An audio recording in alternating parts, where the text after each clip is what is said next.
This is NDTV, and you're watching NDTV Arabia.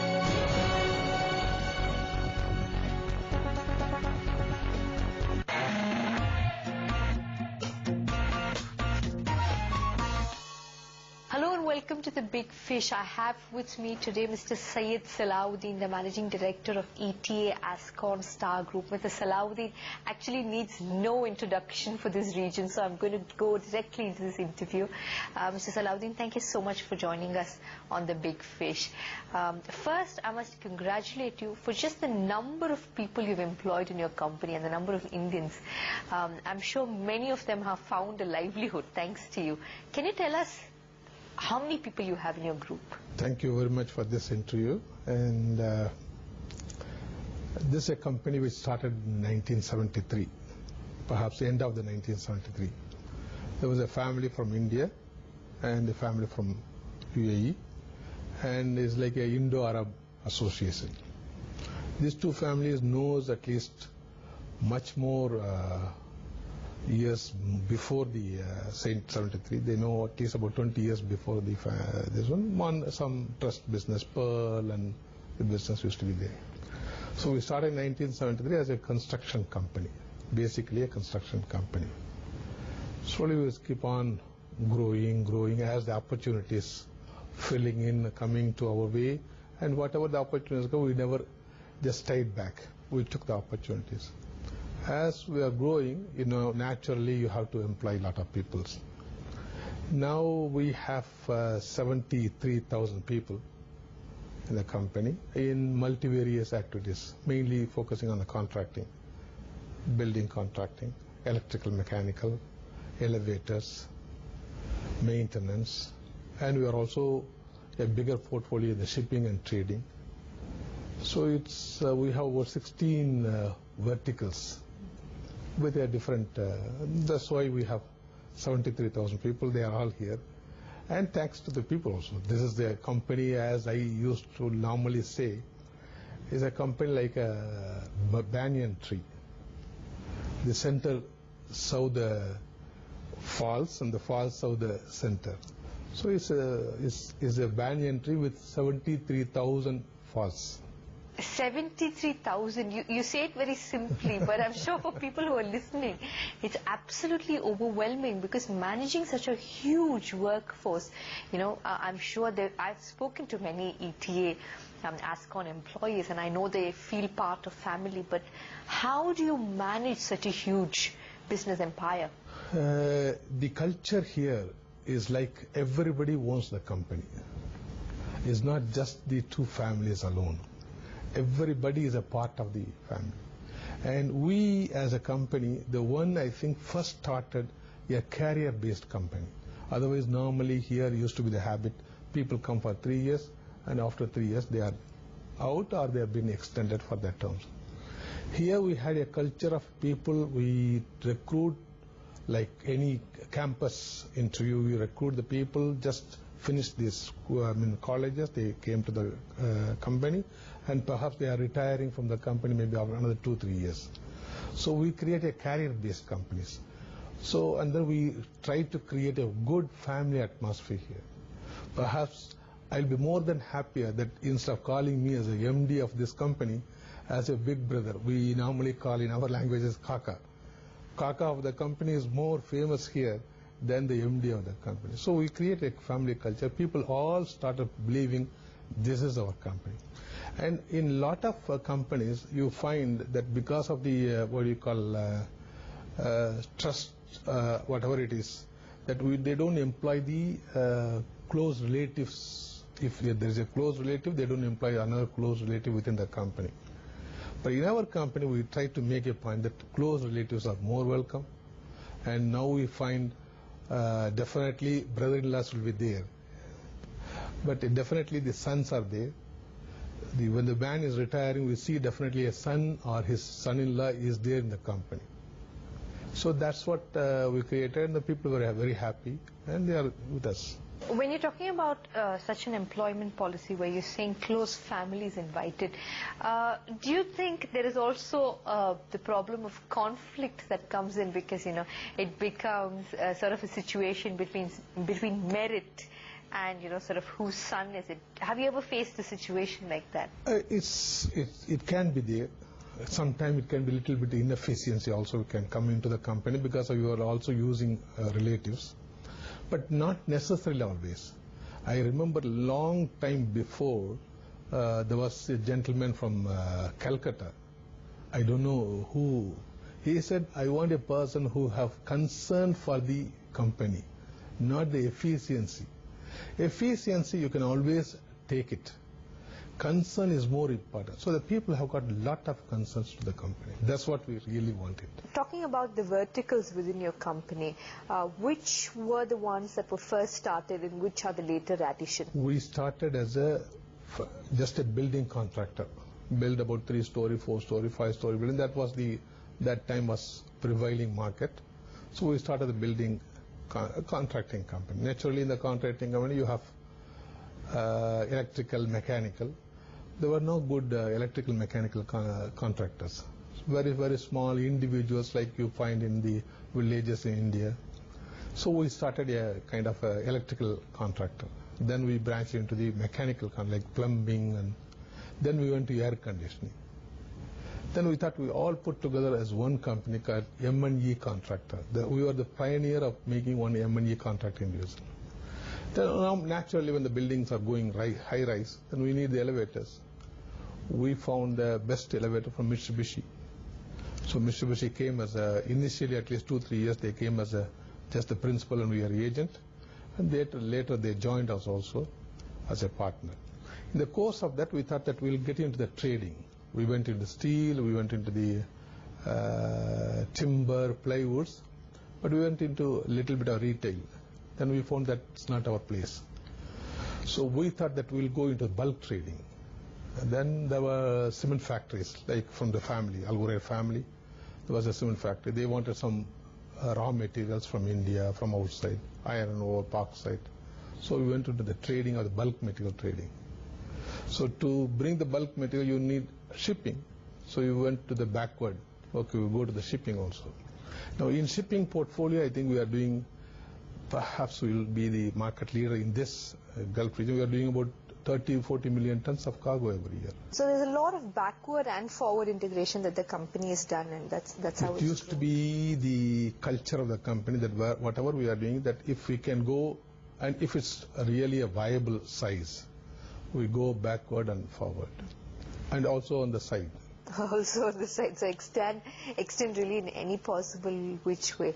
Now, because you spoke about shipping, and I was going to ask you about it, how is the shipping industry doing today? Because in India, it's not doing very well at this minute. Today, if you put the date today, perhaps the history has not seen such a day, the world history. Of course, we are doing okay, but the turmoil in the tsunami of economic tsunami in the world has definitely shaken all the industries. Shipping also there. Shipping is definitely is what you call a service industry to the industry. So when the industry is hit, the shipping industry also will hit. So normally the steel manufacturing in China is hit. So all the iron ore go to China, all the coal going to China is hit. But we are also in the oil tanker business. That's doing very well.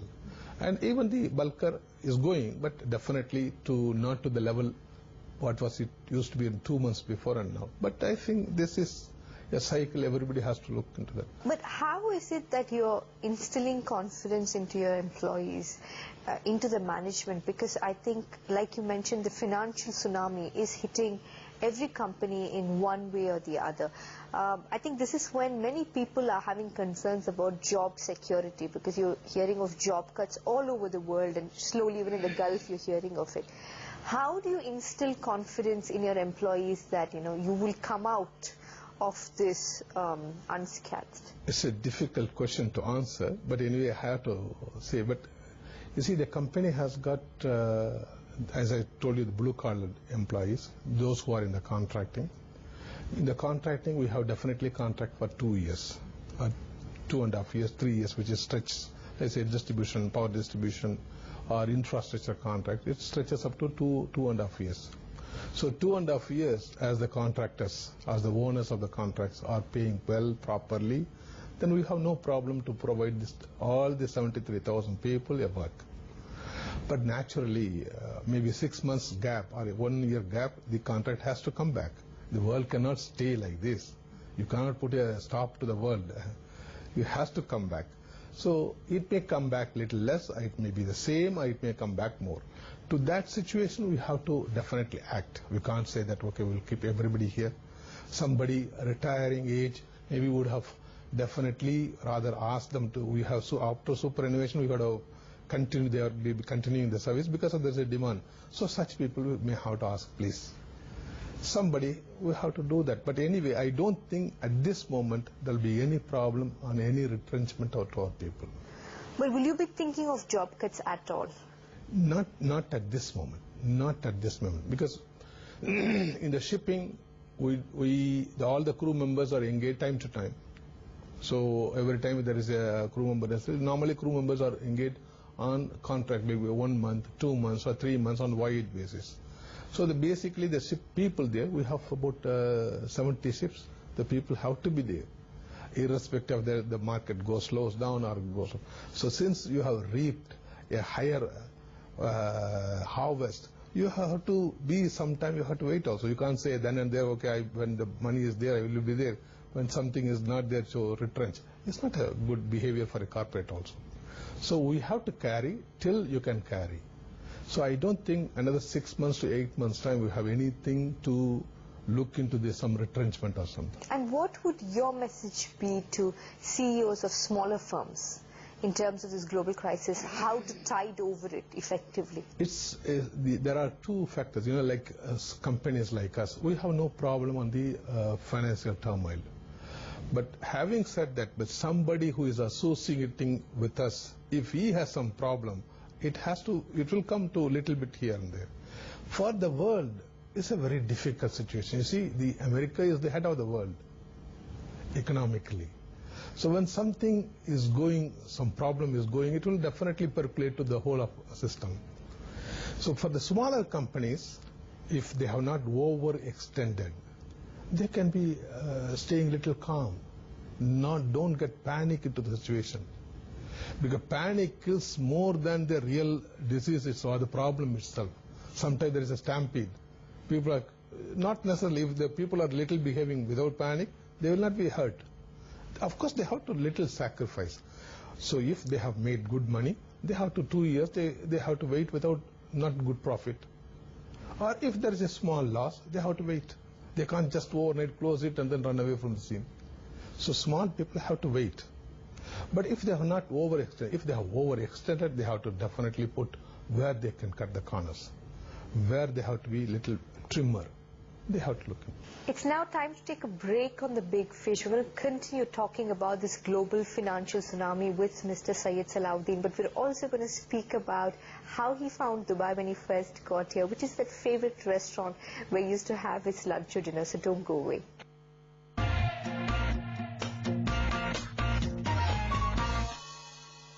Welcome back to the Big Fish. I'm still chatting with Mr. Syed Salahuddin, the Managing Director of ETA Ascon Star Group. We were speaking about the global financial turmoil that's hitting companies, but he was telling us about how to cope with this. Mr. Salahuddin, I want to speak to you about the Dubai real estate market, because since 2002, when it was opened for financial investors, the real estate market had been doing very, very well. And once, news started breaking about the American banks, I think first the Lehman crash sort of did it.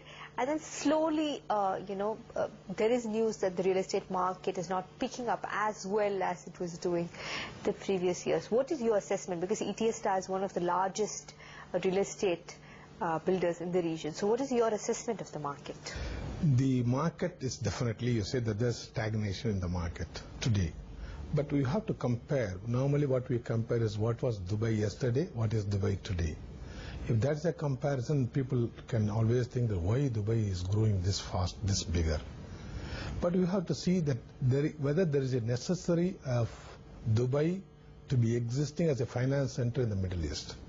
Yes, because if you leave London and Singapore and then Hong Kong and London and States, between London and Singapore there's nothing there. So you need definitely a finance center in the Middle East, and Middle East is generating lot of cash. Lot of development also is going to the Middle East.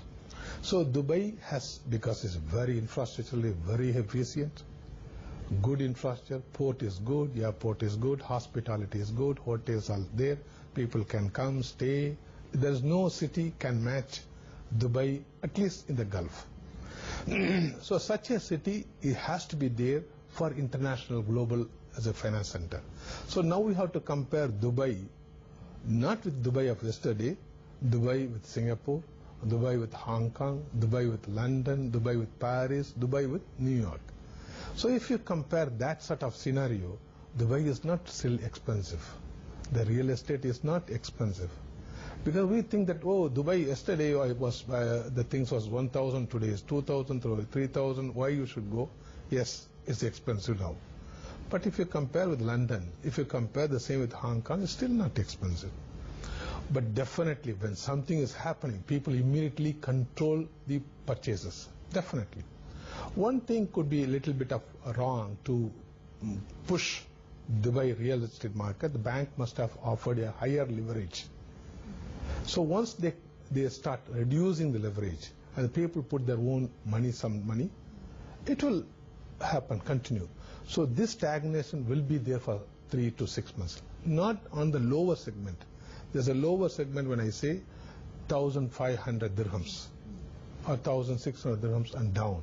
This segment is, I don't think that will be affecting. But the higher segment, 2,500, 3,000, 3,500, there can be a little bit of affecting. But still you will find that Dubai's rent has not fallen. Office rent still holding up. So because there's a little bit more demand than the supply of the offices, even the rent in the housing has not fallen. That means there's a more demand than the house, what is available here. So on the higher segment can be a drop, not crashing. Sometimes people, out of panic, they think, oh, it is going to crash. Frankly, Dubai, if it's the international, let's say America, the housing is a subprime. But I think Dubai, to become like a finance center, Dubai's real estate also is a prime interest. So there can be definitely stagnation, but it will go to this.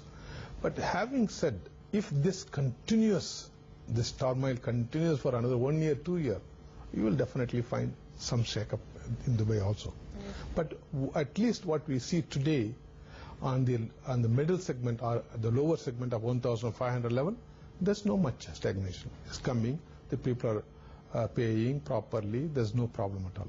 When it comes to bigger, yes, people are a little bit of, the people who are taken for investment purpose, who want to go for a secondary sales, they find difficult.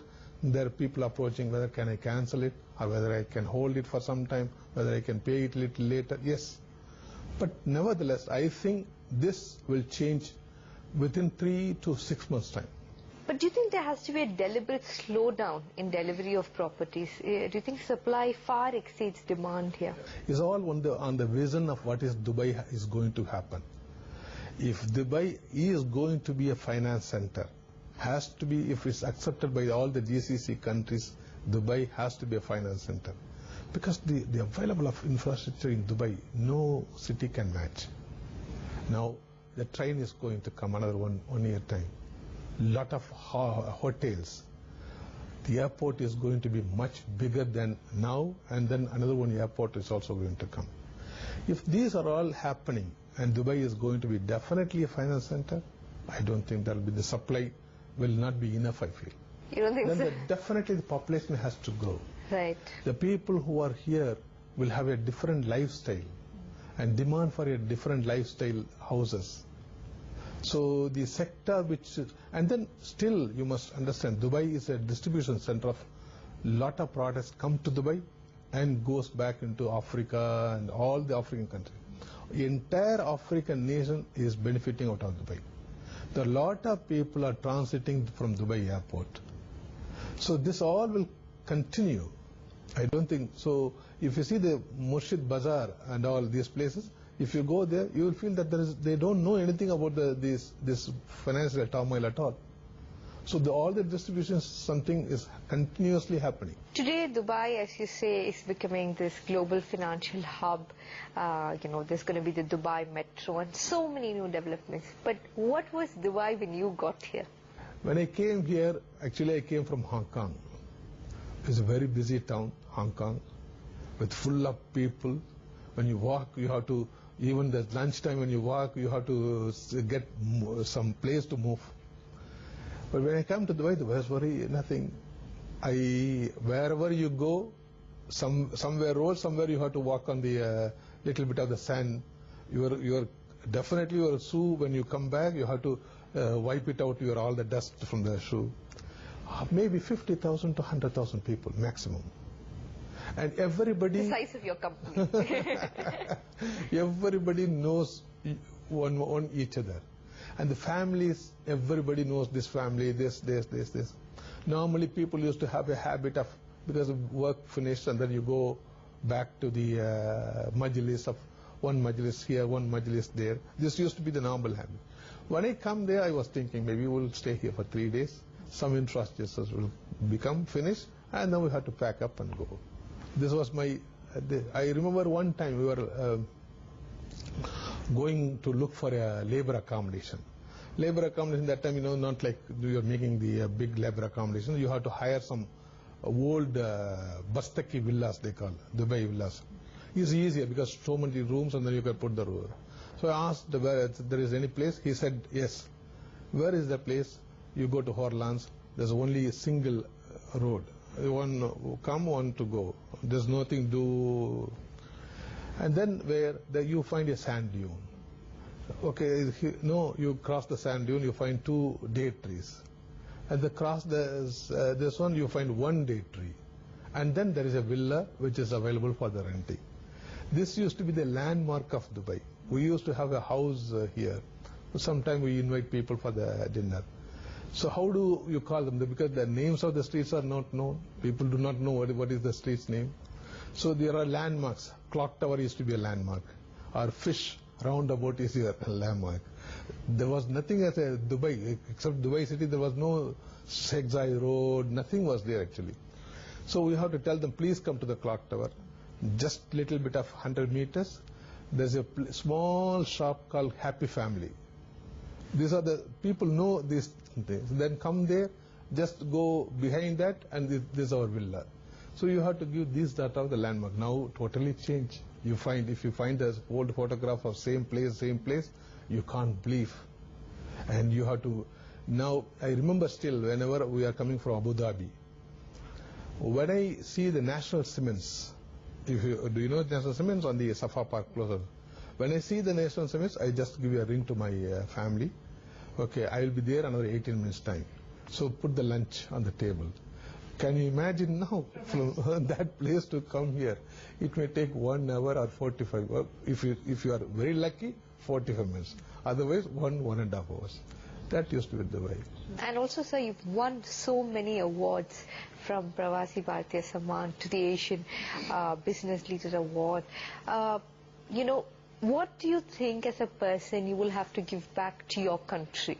This is a right question. We are already doing something. We are trying to do, first of all, we are establishing 4 or 5 centers for the vocational training.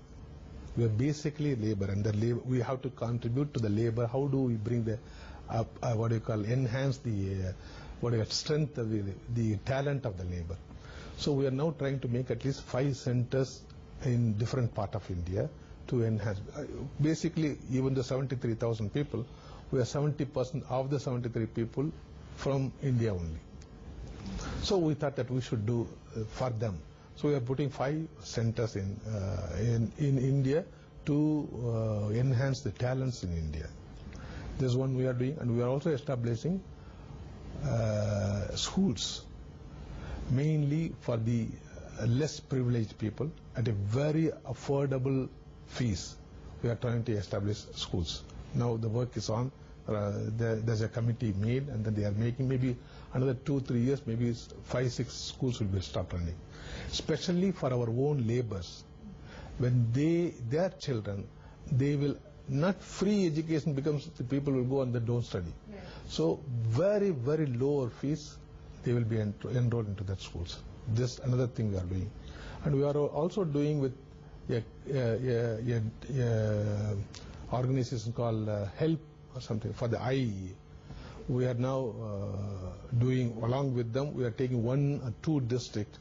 We are now going for with that van and like a lot of charity works also we are doing. And we are also trying to do something here because we have to do something here. We are trying to establish same kind of training the people in Kalba area. We are going to put one.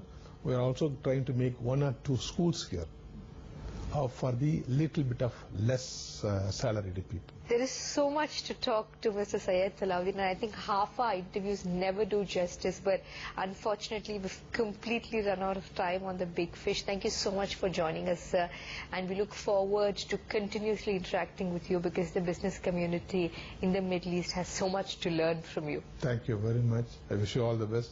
Thank you. That's all. My thanks to all your viewers also.